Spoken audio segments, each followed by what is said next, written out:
Hi everyone, today we are going to explain about a UPSC Civil Services Optional Subject Syllabus. So ಇವತ್ತು ನಾವು ಈ ವಿಡಿಯೋದಲ್ಲಿ U P S ಸಿಯ civil service especially main ಸಬ್ಜೆಕ್ಟಲ್ಲಿ ಒಂದಂಥ paper 6 ಮತ್ತು paper 7 optional ಸಬ್ಜೆಕ್ಟ್ಸ್ನ ಸಿಲಬಸ್ ಓವರ್ವ್ಯೂ ಹೇಳ್ತಾ ಇದ್ದೀನಿ. ಆ್ಯಸ್ ಯೂಶ್ವಲ್ ವಿಡಿಯೋನ ಸ್ಟಾರ್ಟ್ ಮಾಡೋದಕ್ಕಿಂತ ಮುಂಚೆ ಯಾರಾದರೂ ಹೊಸಬ್ರಿದ್ರೆ ಸಬ್ಸ್ಕ್ರೈಬ್ ಆಗಿ ಪಕ್ಕದಲ್ಲಿರೋ ಬೆಲ್ ಐಕಾನ್ನ ಕ್ಲಿಕ್ ಮಾಡಿ. ಇದರಿಂದ ನಾನು ಅಪ್ಡೇಟ್ ಮಾಡೋ ಮೊದಲನೇ ವಿಡಿಯೋ ನಿಮಗೆ ನೋಟಿಫಿಕೇಷನಲ್ಲಿ ಅಪಿಯರ್ ಆಗುತ್ತೆ.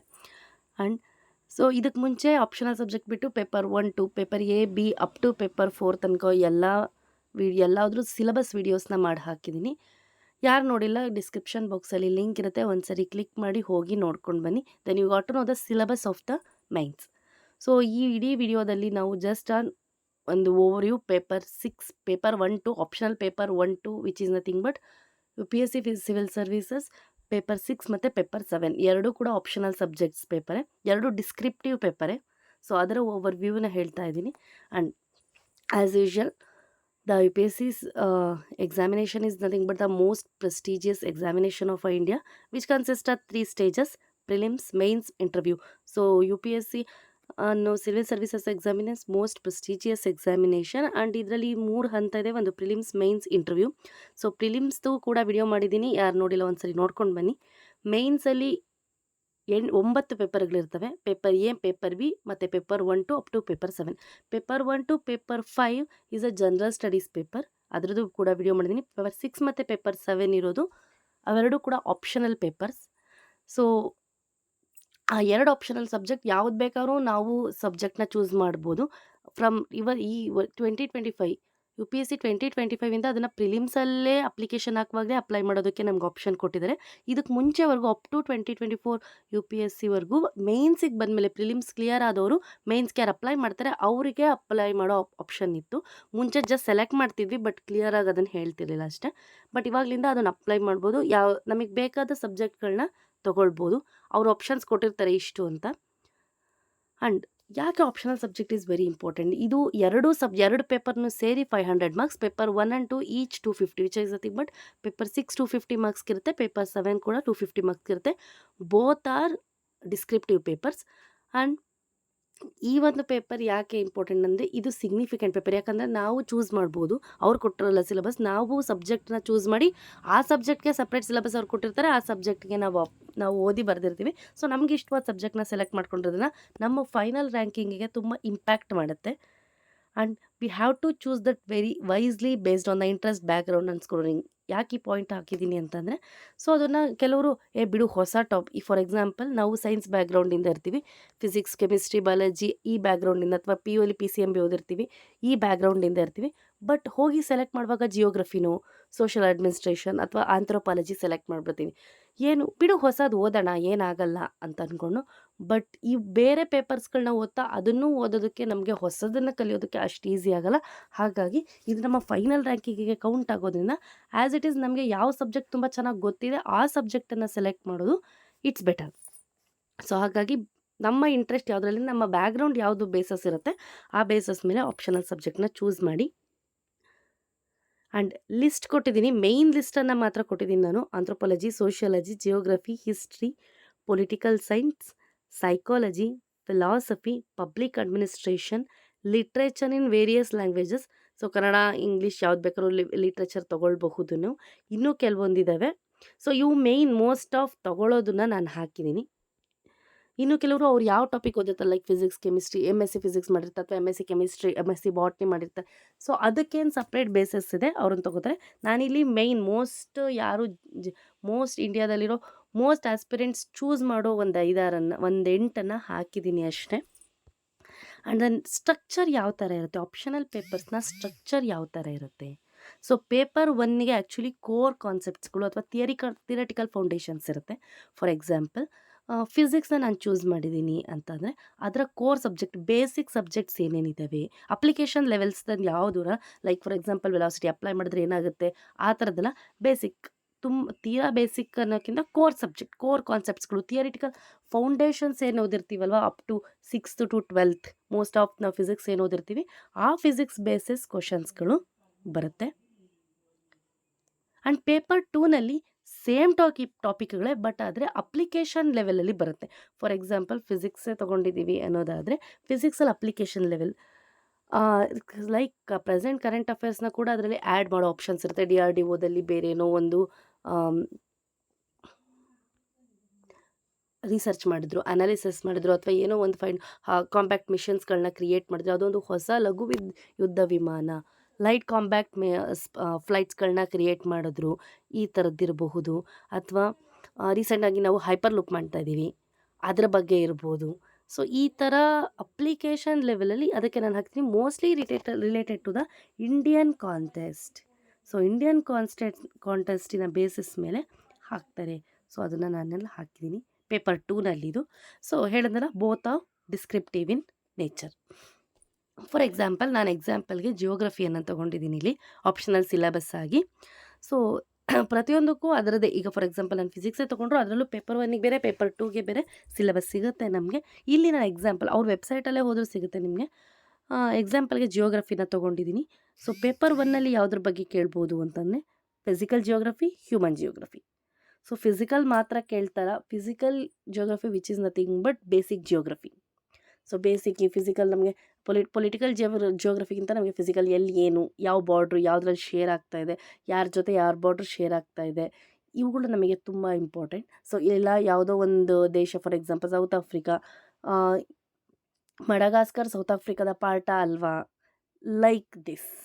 ಸೊ ಅಥವಾ ಮಾಲ್ಡೀವ್ಸ್ ಯಾವ್ಯಾವ ದೇಶಗಳನ್ನ ಸುತ್ತುವರೆದಿದೆ, ಅಥವಾ ಎಷ್ಟು ಕಂಟ್ರಿಗಳು ಮಾಲ್ಡೀವ್ಸ್ನ ಬಾರ್ಡರ್ ಕನೆಕ್ಟ್ ಆಗಿದೆ, like this is are physical geography, political geography ಅಲ್ಲ. So physical geography is very much important to us in that case. ಹಾಗಾಗಿ ಇದೇ ಕೇಸಸ್ ಪೇಪರ್ 2ನಲ್ಲಿ ಬಂದಾಗ ಏನಾಗುತ್ತೆ ಅಂತಂದರೆ ಇಂಡಿಯನ್ ಜಿಯೋಗ್ರಫಿ ಕಾಂಟೆಂಪರರಿ ಇಶ್ಯೂಸ್ ಬರುತ್ತೆ. ಲೈಕ್ ಇಂಡಿಯನ್ ಜಿಯೋಗ್ರಫಿ ಅಂದರೆ ಮೇಯ್ನ್ಲಿ ಫಾರ್ ಎಕ್ಸಾಂಪಲ್ ಇಂಡಿಯನ್ ಜಿಯೋಗ್ರಫಿ ನಾವು ತೊಗೊಂಡಿದ್ದೀವಿ ಅಂದರೆ ಇಂಡಿಯಾ ಯಾವ್ಯಾವ ದೇಶದ ಜೊತೆಗೆ ತನ್ನ ಬಾರ್ಡರ್ ಶೇರ್ ಮಾಡಿದೆ, ಅಥವಾ ಅದರ ಬ್ಲೂ ಎಕಾನಮಿ ಬಗ್ಗೆ. ರೀಸೆಂಟಾಗಿ ಕಚತೀವು ಅನ್ನೋ ಪ್ಲೇಸ್ ಮೇಲೆ ನಮಗೂ ಶ್ರೀಲಂಕಾಗೂ ಸ್ವಲ್ಪ ಫೈಟ್ ಆಯಿತು. ಇದರ ಬ್ಯಾಕ್ಗ್ರೌಂಡ್ ಸ್ಟೋರಿ ಏನು, ಆ್ಯಂಡ್ ಪ್ರೆಸೆಂಟ್ಲಿ ಏನಾಗ್ತಾ ಇದೆ, ಆ್ಯಂಡ್ ಇವತ್ತಾದ್ರಿಂದ ಇವತ್ತೇನೇನು ಎಫೆಕ್ಟ್ ಆಗ್ತಾ ಇದೆ, ಈ ಥರ ಕ್ವೆಶನ್ಸ್ಗಳನ್ನ, ಕಾಂಟೆಂಪರರಿ ಇಶ್ಯೂಸ್, ಅದಕ್ಕೆ ನಾನು ಹಾಕಿದ್ದೀನಿ ಪಾಪ್ಯುಲೇಷನ್, ಎನ್ವಿರಾನ್ಮೆಂಟ್ ಎಕ್ಸೆಟ್ರಾ. ಸೊ ಇದು ನಮ್ಮಲ್ಲಿ ಪಾಪ್ಯುಲೇಷನ್ ಜಾಸ್ತಿ, ಲಾರ್ಜೆಸ್ಟ್ ಡೆಮೋಕ್ರಸಿ, ನಾನು ಆಗಾಗ ಹೇಳ್ತಿರ್ತೀನಿ, India is nothing but a largest democracy in all over the world. And ಈ ಲಾರ್ಜೆಸ್ಟ್ ಡೆಮೋಕ್ರಸಿಯಲ್ಲಿ ಅನ್ಎಂಪ್ಲಾಯ್ಮೆಂಟ್ ಅನ್ನೋದು ಎಷ್ಟು ದೊಡ್ಡ ಕಾಯಿಲೆನೋ ಹಾಗೆ ಬೇರೆ ಬೇರೆ ಸಮಸ್ಯೆಗಳು ಇದ್ದಾವೆ. ಅದರಿಂದ ಇಂಡಿಯನ್ ಜಿಯೋಗ್ರಫಿ ಬೇಸಿಸ್ ಏನಾಗ್ತಾ ಇದೆ. ಸೊ ಲೈಕ್ ಫಾರ್ ಎಕ್ಸಾಂಪಲ್ ನಮ್ಮಲ್ಲಿ ಅನ್ಎಂಪ್ಲಾಯ್ಮೆಂಟ್ ಜಾಸ್ತಿ, ಅದಕ್ಕೆ ಬೇರೆ ದೇಶಕ್ಕೆ ಹೋಗೋಕ್ಕೆ ಜಾಸ್ತಿ ಇದು ಮಾಡ್ತಾ ಇದ್ದೀವಿ, ಲೈಕ್ ದಿಸ್. ಸೊ ಈ ಥರದ ಕ್ವೆಶನ್ಸ್ಗಳು ಅಂದರೆ ಅಪ್ಲಿಕೇಶನ್ ಲೆವೆಲಲ್ಲಿ ಯಾವುದೋ ಒಂದು ಚಿಕ್ಕ ಥಿಯರಿ ಪೋರ್ಷನ್ನಿಂದ, ಈಗ ಫಾರ್ ಎಕ್ಸಾಂಪಲ್ ಚೀನಾ ಒಂದು ರೋಡ್ ಇನಿಷಿಯೇಟ್ ಮಾಡ್ತಾ ಇದೆ, ಬಲೂಚಿಸ್ತಾನ್ ಮೇಲೆ ಎಂಟ್ರ್ ಆಗಬೇಕು. ನಾವು ಕೂಡ ಒಂದು ಸ್ಪೈಸ್ ರೂಟ್ ಮಾಡ್ತಾ ಇದ್ದೀವಿ to the Greece by help of the ಇರಾನಲ್ಲಿ ನಮ್ಮದೊಂದು ಪೋರ್ಟ್ ಇದೆ. So Chabahar port, through the Chabahar port ನಾವು ಅಫ್ಘಾನಿನ ಮೇನ್ ಪೋರ್ಷನ್, ಅಫ್ಘಾನ್ ಮತ್ತು ಗ್ರೀಸ್, ಯುರೋಪಿಯನ್ ಕಂಟ್ರೀಸ್ಗಳಿಗೆ ಕೂಡ ನಮ್ಮ ಸ್ಪೈಸ್ನ ಮೂವ್ ಮಾಡ್ಬೋದು. ಈ ರೀಸನ್ಗೋಸ್ಕರ ನಾವಲ್ಲೊಂದು ಪೋರ್ಟ್ ಮಾಡಿದ್ದೀವಿ. ಸೊ ಈ ರೀತಿ ಅಲ್ಲಿನ ಫಾರ್ ಎಕ್ಸಾಂಪಲ್ ನಮಗೆ ಅಲ್ಲೇ ಪಾಪ್ಯುಲೇಷನ್ ಜಾಸ್ತಿ ಇದೆ, ಅಥವಾ ನಮ್ಮಲ್ಲಿ ಸ್ಪೈಸಸ್ ಜಾಸ್ತಿ ಇದೆ, ನಮ್ಮ ಮಾರ್ಕೆಟ್ ಅಲ್ಲಿದೆ ಅನ್ನೋ ರೀಸನ್ಗೋಸ್ಕರ by the help of the blue economy, ಅಂದರೆ ನಮ್ಮ ಪಕ್ಕದಲ್ಲಿರುವಂತಹ ಲಕ್ಷದ್ವೀಪದ ಹೆಲ್ಪ್ನ ತೊಗೊಂಡು ನಾವೇನು ಮಾಡ್ತೀವಿ, ಸ್ಪೈಸ್ ರೂಟ್ನ ಮೂವ್ ಮಾಡ್ತಾ ಇದ್ದೀವಿ. ಈ ಥರದ ಅಪ್ಲಿಕೇಶನ್ ಲೆವೆಲ್ ಕ್ವೆಶನ್ಸ್ಗಳು ಕೇಳೋ ಚಾನ್ಸಸ್ ಇದೆ. ಸೊ ಓದಿ as it is 360 degree. And optional versus general studies, ಇದು ತುಂಬ ಜನಕ್ಕೆ ಇರೋ ಡೌಟ್. ಆಪ್ಷನಲ್ಸ್ ಬೇರೆ, ಹಾಗಾದರೆ ಜನರಲ್ ಸ್ಟಡೀಸ್ ಬೇರೆನಾ, ಎರಡೂ ಒಂದೇನಾ? ಸೊ ಏನು ಅಷ್ಟೊಂದು ವ್ಯತ್ಯಾಸ ಇರುತ್ತೆ? Most of general studies is common for all, ಎಲ್ಲರಿಗೂ ಜನರಲ್ ಸ್ಟಡೀಸ್. ಈಗ 1 ಲಕ್ಷ ಅಲ್ಲ 10 ಲಕ್ಷ ಜನ UPSC civil service exam mains ಬರೆದ್ರೂ ಕೂಡ 10 ಲಕ್ಷ ಜನಕ್ಕೆ ಸೇಮ್ ಜನರಲ್ ಸ್ಟಡೀಸ್ ಅಂದರೆ ಸೇಮ್ ಸಿಲೆಬಸ್ ಇರುತ್ತೆ, ಸೇಮ್ ಪೇಪರ್ ಹೋಗುತ್ತೆ, ಏನೂ ವ್ಯತ್ಯಾಸ ಆಗಲ್ಲ. But optional is personal choice. So optional ಅನ್ನೋದು ನನ್ನ ಪರ್ಸ್ನಲ್ ಚಾಯ್ಸ್. ಅಲ್ಲಿ ನಾನು ನಿಮಗೆ ಕೊಟ್ಟಿದ್ದಲ್ಲ ಬರೀ 8, ಅದಕ್ಕಿಂತ ಜಾಸ್ತಿನೂ ಇದ್ದಾವೆ. ಸೊ ಅವು ಜಸ್ಟ್ ಮೋಸ್ಟ್ ಆಸ್ಪಿರೆಂಟ್ಸ್ಗಳು ಸೆಲೆಕ್ಟ್ ಮಾಡುವಂತಹ ಆ್ಯಂಡ್ ಸ್ಕೋರ್ ಮಾಡುವಂತಹ ಸಬ್ಜೆಕ್ಟ್ಸ್ಗಳನ್ನ ನಾನು ನಿಮಗೆ ಅಲ್ಲಿ ಹಾಕಿದ್ದೀನಿ ಅಷ್ಟೇ, ಬಟ್ ಅದಕ್ಕಿಂತ ಜಾಸ್ತಿನೂ ಇದ್ದಾವೆ. ಸೊ ಈ ಥರ ಆಪ್ಷನಲ್ ಸಬ್ಜೆಕ್ಟ್ಗಳು ನಮ್ಮ ಪರ್ಸ್ನಲ್ ಚಾಯ್ಸ್. ಎಲ್ರಿಗೂ ಇರೋ ಥರ ಎಲ್ಲರೂ ಎಲ್ಲ ಓದಿದ್ದೆ ನಾನು ಓದಬೇಕು ಆ ಥರ ಏನಿಲ್ಲ.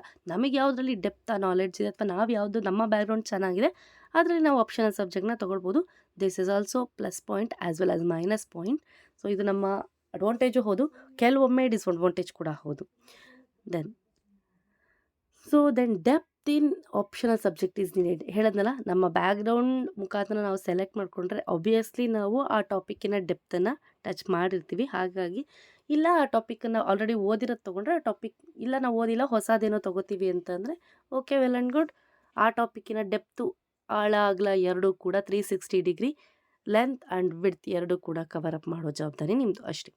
Then also showcasing expertise and analytical skill. This is very important ನಾವು ಆಪ್ಷನಲ್ ಸಬ್ಜೆಕ್ಟ್. ಯಾಕೆ ಅಂತಂದರೆ ಜನರಲ್ ಸ್ಟಡೀಸ್ ಎಲ್ಲ ಓದಬೇಕಾದ್ರೆ ನಾವು ಕರೆಂಟ್ ಅಫೇರ್ಸ್ನ ಆ್ಯಡಪ್ ಮಾಡೋದನ್ನ ಗೊತ್ತಿರುತ್ತೆ, ಬಿಕಾಸ್ ತುಂಬ ಅದಕ್ಕೆ ಬಗ್ಗೆ ವೀಡಿಯೋಸ್ಗಳಿದ್ದಾವೆ. ಈ ಆಪ್ಷನಲ್ ಸಬ್ಜೆಕ್ಟ್ಸ್ ಬಗ್ಗೆ ವಿಡಿಯೋ ಕಮ್ಮಿ ಇರುತ್ತೆ.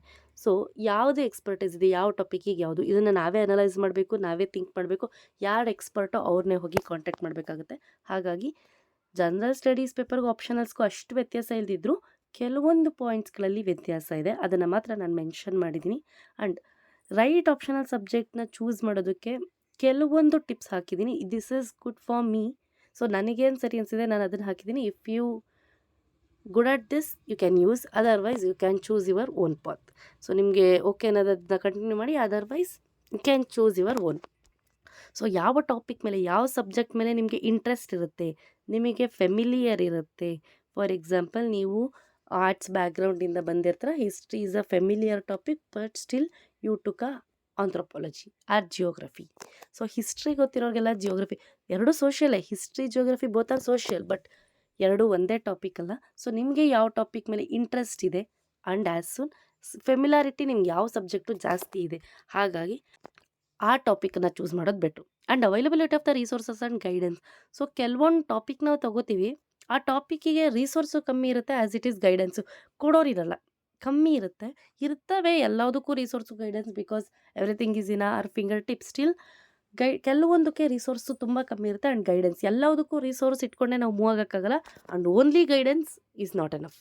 ಸೊ ಹಾಗಾಗಿ ಅವೈಲಬಿಲಿಟಿ ಯಾವುದು ಜಾಸ್ತಿ ಇದೆ ಅದ್ರ ಬಗ್ಗೆ ಕೂಡ ಸರ್ಚ್ ಮಾಡಿ ಆಮೇಲೆ ಸೆಲೆಕ್ಟ್ ಮಾಡಿ. And past performance and scoring trends. ಆ ಟಾಪಿಕ್ನ ಯಾರು ಇದಕ್ಕೆ ಮುಂಚೆ ಜಾಸ್ತಿ ತೊಗೊಂಡಿದ್ದಾರೆ, ಅವ್ರ ಬ್ಯಾಕ್ಗ್ರೌಂಡ್ ಏನು, ಎಷ್ಟು ಸ್ಕೋರ್ ಆಗಿದೆ, ಸೊ ಅವುಗಳ ಪಾಸ್ಟ್ ಪರ್ಫಾರ್ಮೆನ್ಸ್ಗಳನ್ನ ನೋಡಿ ಸರ್ಚ್ ಮಾಡಿ. ಕೆಲವರು ಆಪ್ಷನಲ್ ಸಬ್ಜೆಕ್ಟ್ ಬಗ್ಗೆ ಹೇಳಿರ್ತಾರೆ, ಫಾರ್ ಎಕ್ಸಾಂಪಲ್ ಪಾಸ್ ಔಟ್ ಆಗಿರುವಂಥ ಕೆಲವ್ರನ್ನ ಮಾತಾಡಿಸಿದಾಗ ಅವ್ರು ಹೇಳಿರ್ತಾರೆ, ಅದ್ರ ಬಗ್ಗೆ ಸ್ವಲ್ಪ ಗಮನ ಕೊಡಿ. And background academic and professional ಇದೆ. ಸೊ ನೀವು ಆಲ್ರೆಡಿ ಒಂದು ಟಾಪಿಕ್ ಮೇಲೆ ಅಕಾಡೆಮಿಕಲಿ ವರ್ಕ್ ಮಾಡ್ತಿರ್ತಾರೆ ಅಥವಾ ಪ್ರೊಫೆಷ್ನಲ್ ಆಗಿ ವರ್ಕ್ ಮಾಡ್ತಿರ್ತಾರೆ, ಫಾರ್ ಎಕ್ಸಾಂಪಲ್ IT ವರ್ಕ್ ಮಾಡ್ತಿರ್ತಾರೆ ಆಲ್ರೆಡಿ. ಸೊ ಅದೇ ಬ್ಯಾಕ್ಗ್ರೌಂಡನ್ನು ಚೂಸ್ ಮಾಡೋದ್ರಿಂದ ಜಾಸ್ತಿ ಹೆಲ್ಪ್ ಆಗುತ್ತೆ.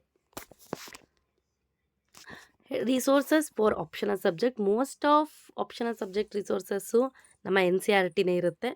ಸೊ ಕೋಚಿಂಗ್ ಮೆಟೀರಿಯಲ್ನ ಚೂಸ್ ಮಾಡೋದು ಬೆಟರು. ವೈ? ಬಿಕಾಸ್ ನೀವು ರಿಸೋರ್ಸಸ್ನ ಬೇರೆ ಎಲ್ಲೆಲ್ಲೋ ಹುಡ್ಕೊಂಡು ಹೋಗೋ ಬದಲು ಆಲ್ಮೋಸ್ಟ್ ಈಗ ಆಲ್ರೆಡಿ ಅಲ್ಲಿ ಕೋಚಿಂಗ್ ನಡೀತಾ ಇದೆ IASಗೆ ಅಂತಂದರೆ, ಅಥವಾ IPS UPSCಗೆ ಕೋಚಿಂಗ್ ನಡೀತಾ ಇದೆ ಅಂತ ಅನ್ನೋದಾದರೆ ಅಲ್ಲೇ ಕೆಲವೊಂದು ಮಟೀರಿಯಲ್ಸ್ನ ಡೆಫಿನೆಟ್ಲಿ ಮಾಡ್ತಾರೆ. ಸೊ ಅದನ್ನೇ ತೊಗೊಳ್ಳೋದು better. So obviously the same line answer ರೈಟಿಂಗ್ನ ಚೆನ್ನಾಗಿ ಪ್ರಾಕ್ಟೀಸ್ ಮಾಡಿ. ಸೇಮ್ ಸಬ್ಜೆಕ್ಟನ್ನು UPSCಯ ಪ್ರಿವಿಯಸ್ ಕ್ವೆಶನ್ ಪೇಪರ್ಸ್ಗಳು ಅವ್ರ ವೆಬ್ಸೈಟಲ್ಲೇ ಸಿಗ್ತವೆ, ಡೌನ್ಲೋಡ್ ಮಾಡಿ ಅದಕ್ಕೆ ಆನ್ಸರ್ ರೈಟಿಂಗ್ನ ಪ್ರಾಕ್ಟೀಸ್ ಮಾಡೋದನ್ನು ಕಲೀರಿ. It's better then the last. So optional subject is actually game changer. ನಾವು ಈ ವರ್ಡನ್ನು ಮೋಸ್ಟ್ ಯೂಸ್ ಮಾಡ್ತೀವಿ, game changer in the UPSC, which is nothing but optional subject. ಯಾಕೆ ಅಂತಂದರೆ ಇಟ್ ಕನ್ಸಿಸ್ಟ್ ಆಫ್ 500 ಮಾರ್ಕ್ಸ್. ಕಮ್ಮಿ ಅಲ್ಲ, ಇಟ್ ಈಸ್ 500 ಮಾರ್ಕ್ಸ್. ನಾನು general studies ಎಲ್ಲ ಚೆನ್ನಾಗಿದ್ದೀನಿ, ನಂದು ಆಪ್ಷನಲ್ ಸಬ್ಜೆಕ್ಟ್ ಬರಲಿಲ್ಲ ಅಂದರೂ ಸ್ಕೋರ್ ಆಗೋಲ್ಲ. ನಾನು ಯಾವುದೂ ಚೆನ್ನಾಗಿ ಬರ್ದಿಲ್ಲ, ಆಪ್ಷನಲ್ ಸಬ್ಜೆಕ್ಟ್ನ ಮಾತ್ರ ಸರಿ ಬರ್ತಿದ್ದೀನಿ, ಅದು ಸರಿ ಹೋಗೋಲ್ಲ. ಬಟ್ ಆಪ್ಷನಲ್ ಸಬ್ಜೆಕ್ಟು ಗುಡ್ ಇದ್ದು ಜನರಲ್ ಸ್ಟಡೀಸ್ನ ಚೂರು ಕಮ್ಮಿ ಇದ್ದರೂ it will cope up, it will definitely cope up. ಯಾಕೆ ಅಂತ, ಅದು 4 ಸಬ್ಜೆಕ್ಟ್ ಇರ್ಬೋದು, ಇದು 2 ಸಬ್ಜೆಕ್ಟ್ ಇರ್ಬೋದು, ಆದರೆ 4 ಸಬ್ಜೆಕ್ಟ್. ಜನರಲ್ ಸ್ಟಡೀಸ್ 4 ಇದ್ದಾವೆ, GS1 GS2 GS3 GS4. Essay paper obviously ನಮ್ಮ ಸ್ಕೋರಿಂಗ್ ಪೇಪರ್, ಅದ್ರ ಬಗ್ಗೆ ಮಾತಾಡೋಂಗೆ ಇಲ್ಲ. ಸೊ ಇನ್ನು ಮಿಕ್ಕಿದ ಜನರಲ್ ಸ್ಟಡೀಸ್ ಸ್ಕೋರ್ಗಳು ನಮಗೆ 2ನ್ನ ರೀಪ್ಲೇಸ್ ಮಾಡೋ ಕೇಪಬಿಲಿಟಿ ಇರೋದು ಆಪ್ಷನಲ್ ಸಬ್ಜೆಕ್ಟ್ಗೆ ಮಾತ್ರ. ಹಾಗಾಗಿ ನಾವು ಆಪ್ಷನಲ್ ಸಬ್ಜೆಕ್ಟ್ನ ಗೇಮ್ ಚೇಂಜರ್ ಅಂತ ಕರಿತೀವಿ. ಆ್ಯಂಡ್ ಹೇಳಿದ್ನಲ್ಲ, 2ನ್ನೂ ಬಿಟ್ಕೊಟ್ರೆ ಡೆಫಿನೆಟ್ಲಿ ಆಗೋಲ್ಲ, 2ರಲ್ಲಿ 1 ಬಿಟ್ಕೊಟ್ರೂ ಆಗೋಲ್ಲ. ಬಟ್ ಒಂದರಲ್ಲಿ 1% ಕಮ್ಮಿಯಾಗಿ ಇನ್ನೊಂದು 2% ಎಕ್ಸ್ಟ್ರಾ ಆಗಿಬಿಟ್ರೆ it will cope up our level. ಅಷ್ಟೇ. ಸೊ ಹಾಗಾಗಿ ದಟ್ ಈಸ್ ಗೇಮ್ ಚೇಂಜರ್. ಹಾಗಾಗಿ ಹೇಳ್ತಾ ಇದ್ದೀನಿ, please choose wisely and prepare ತರೋಲಿ. ಕ್ಲೀನಾಗಿ ಪ್ರಿಪೇರ್ ಆಗಿ ಆ್ಯಂಡ್ ಸ್ವಲ್ಪ ಯೋಚನೆ ಮಾಡಿ. ಹೊಸದನ್ನು ಕಲಿತೀವಿ ಅನ್ನೋದು ದೊಡ್ಡ ವಿಷಯ ಅಲ್ಲ. ನೀವು ಜನರಲ್ ಸ್ಟಡೀಸ್ ಕಲಿತಿರೋದು ಕೂಡ ಹೊಸದೇ ಅಲ್ವಾ. ಅವುಗಳು ಕೂಡ ಎಷ್ಟೋ ಹೊಸ ಟಾಪಿಕ್ಗಳು, ಎಷ್ಟೋ ಕರೆಂಟ್ ಅಫೇರ್ಸು ಪ್ರತಿ ದಿನ ನಡೀತಾ ಇರುತ್ತೆ. ಅದನ್ನೆಲ್ಲ ಆ್ಯಡಪ್ ಮಾಡ್ತಿರಬೇಕು. ಎಷ್ಟೋ ಜನ ಪ್ರೆಸಿಡೆಂಟ್ಸ್ಗಳು ಚೇಂಜ್ ಆಗ್ತಾ ಇರ್ತಾರೆ. ಬೇರೆ ಎಲ್ಲೋ ಇನ್ನೇನೋ ಅರ್ಥಕ್ವೇಕಾಗಿ ಇನ್ನೇನೋ ಚೇಂಜ್ ಆಗುತ್ತೆ. ಯಾವುದೋ ಅಗ್ರಿಮೆಂಟ್ ಇನ್ನೆಲ್ಲೋ ಸೈನ್ ಆಗುತ್ತೆ. ಯಾವುದೋ ಒಂದು ಸೈಟು ಸಡನ್ನಾಗಿ ರಾಮಸರ ಹೋಗುತ್ತೆ, ಸಡನ್ನಾಗಿ ಯುನೆಸ್ಕೋಗೆ ಹೋಗುತ್ತೆ. ಅದ್ರ ಬ್ಯಾಕ್ಗ್ರೌಂಡ್ ಸ್ಟೋರಿ ಬರುತ್ತೆ. ಕೆಲವೊಂದಕ್ಕೆ GI ಟ್ಯಾಗ್ ಸಡನ್ನಾಗಿ ಸಿಗುತ್ತೆ. ಅದಕ್ಕೆ ರೀಸನ್ ಏನು, ಯಾವಾಗ ಸಿಗುತ್ತೆ, ಎಷ್ಟು ಸಿಗುತ್ತೆ, ಲೈಕ್ ದಿಸ್. ಅದ್ರ ಯಾವಾಗ ಸ್ಟಾರ್ಟ್ ಆಗುತ್ತೆ, ಅವುಗಳ ಯುನೆಸ್ಕೋ ಎಸ್ಟಾಬ್ಲಿಷ್ಮೆಂಟ್ ಯಾವಾಗ, ರಾಮಸರ ಎಸ್ಟಾಬ್ಲಿಷ್ಮೆಂಟ್ ಯಾವಾಗ, ಎಲ್ಲಿ ಸ್ಟಾರ್ಟ್ ಆಯಿತು, ಯಾಕೆ ಸ್ಟಾರ್ಟ್ ಆಯಿತು, GI ಟ್ಯಾಗ್ ಯಾಕೆ ಕೊಡ್ತಾರೆ, ಜಿಯೋಗ್ರಫಿಕಲ್ ಇಂಡಿಕೇಶನ್, ಭೌಗೋಳಿಕ ಸೂಚ್ಯಂಕ. So like this. ಸೊ ಹಾಗಾಗಿ ಪ್ರತಿದಿನ ಕರೆಂಟ್ ಅಫೇರ್ಸ್ನ ಕೀಪಪ್ ಮಾಡಬೇಕು ಅಂತಂದರೆ ನೀವು ಇದನ್ನು ಕೂಡ ಹೊಸದಾಗೇ ಕಲಿತೀವಿ ಅನ್ನೋದಾದರೆ ಇಟ್ ಅಫೆಕ್ಟ್ಸ್. ಇಲ್ಲ ಕೆಲವ್ರು ಏನು ಮಾಡಿರ್ತಾರೆ, ಒಂದು 3-4 ಸತಿ ಬರೆದ್ಬಿಟ್ಟಿರ್ತಾರೆ. ಕೆಲವೊಂದನ್ನು ಆಲ್ರೆಡಿ ಆಪ್ಷನಲ್ ಸಬ್ಜೆಕ್ಟ್ ಅಂತ ಚೂಸ್ ಮಾಡಿಬಿಡ್ತಾರೆ. ಅದು ಅವ್ರದ್ದು ಅಲ್ಲದ ಬ್ಯಾಕ್ಗ್ರೌಂಡ್. ಆದರೆ 3 ವರ್ಷ ಓದಿರ್ತಾರಲ್ಲ, ಆ ಎಕ್ಸ್ಪೀರಿಯನ್ಸ್ ಅಂತೂ ಇರುತ್ತೆ ಅಲ್ಲ ಅವ್ರ ಹತ್ರ. ಸೊ ಅದರಿಂದ ಕೂಡ ಮೂವ್ ಆಗಬಹುದು, ನೋ ಇಶ್ಯೂಸ್. ಬಟ್ ಹೊಸದಾಗಿ ಮಾಡ್ತಿರೋರಿಗೆ ನಾನು ಈ ವಿಡಿಯೋದಲ್ಲಿ ಹೇಳ್ತಿರೋದಷ್ಟೇ. ನಿಮ್ಮ ಬ್ಯಾಕ್ಗ್ರೌಂಡ್ ನಿಮ್ಗೆ ಯಾವುದು ತುಂಬ ಚೆನ್ನಾಗಿ ಗೊತ್ತಿದೆ, ಆ ಟಾಪಿಕನ್ನು ಆಪ್ಷನಲ್ಲಿ ತೊಗೊಳೋದ್ರಿಂದ ನಿಮಗೆ ಹೊರೆನೂ ಕಮ್ಮಿ ಆಗುತ್ತೆ ಆ್ಯಂಡ್ ಅದು ಸ್ಕೋರಿಂಗ್ ಸಬ್ಜೆಕ್ಟ್ ಕೂಡ ನಿಮಗಾಗುತ್ತೆ. So last but not least, consistency and depth of the understanding is a key to optional subject. ಇವೆರಡು ಬರೀ ಆಪ್ಷನಲ್ ಸಬ್ಜೆಕ್ಟಿಗೆ ಮಾತ್ರ ಅಲ್ಲ, ಎಲ್ಲ ಸಬ್ಜೆಕ್ಟ್ಗೂ ಕೂಡ ಕೀನೇ. ಬಟ್ ಡೆಪ್ತಾಗಿ ಅರ್ಥ ಮಾಡ್ಕೊಳ್ಳೋದ್ರಿಂದ ತುಂಬ ಯೂಸ್ ಇದೆ. ಡೆಪ್ತ್ ಅಂದರೆ ಬೇರೆ ಏನೂ ಅಲ್ಲ, ಅಪ್ಲಿಕೇಶನ್ ಲೆವೆಲ್ ಕೂಡ ಹೌದು. From the basic theory part two application level part. ಇದನ್ನು ನಾವು ಈ ಲೆಂತ್ ಅಂತ ಕರಿತೀವಿ. ಈ ಲೆಂತು ಆ್ಯಂಡ್ ಆ್ಯಸ್ ಸಿಮಿಲರ್, ಅದನ್ನು ಎಲ್ಲೆಲ್ಲಿ ಯೂಸ್ ಮಾಡ್ತಿದ್ರೆ ಅದನ್ನು ಯೂಸ್ ಮಾಡಿಕೊಂಡು ಬೇರೆ ಇನ್ನೇನೇನೆಲ್ಲ ಫೈಂಡ್ ಔಟ್ ಮಾಡ್ತಾ ಇದ್ದಾರೆ. This is our width 360 degree. So ಎರಡನ್ನೂ ಕೂಡ ಕಲಿಯೋದು ಒಳ್ಳೆಯದು. Okay, we would end to the video and thank you. ಯಾರಿಗೆಲ್ಲ ವಿಡಿಯೋ ಇಷ್ಟ ಆಗಿದೆ ದಯವಿಟ್ಟು ಲೈಕ್ ಮಾಡಿ. ಆ್ಯಂಡ್ ಆ್ಯಸ್ ಇಟ್ ಈಸ್, ಇದಕ್ಕೆ ಮುಂಚೆ ಯಾರ್ಯಾರು ವಿಡಿಯೋಸ್ ಹಳೆಯವು ನೋಡಿಲ್ಲ, ಜನರಲ್ ಸ್ಟಡೀಸ್ 1, 2 ಇವುಗಳೆಲ್ಲದ್ರದ್ದು ಸಿಲೆಬಸ್ ವಿಡಿಯೋ ಮಾಡಿದ್ದೀನಿ. ಯಾರು ನೋಡಿಲ್ಲ ಒಂದು ಸರಿ ಹೋಗಿ ನೋಡ್ಕೊಂಡು ಬನ್ನಿ. And before ending to that video, ಯಾರು ಹೊಸಬ್ರು ನೋಡ್ತಾ ಇದ್ದೀರಾ ಅವರು ಸಬ್ಸ್ಕ್ರೈಬ್ ಆಗಿ ಪಕ್ಕದಲ್ಲಿರೋ ಬೆಲ್ ಐಕಾನ್ನ ಕ್ಲಿಕ್ ಮಾಡಿ.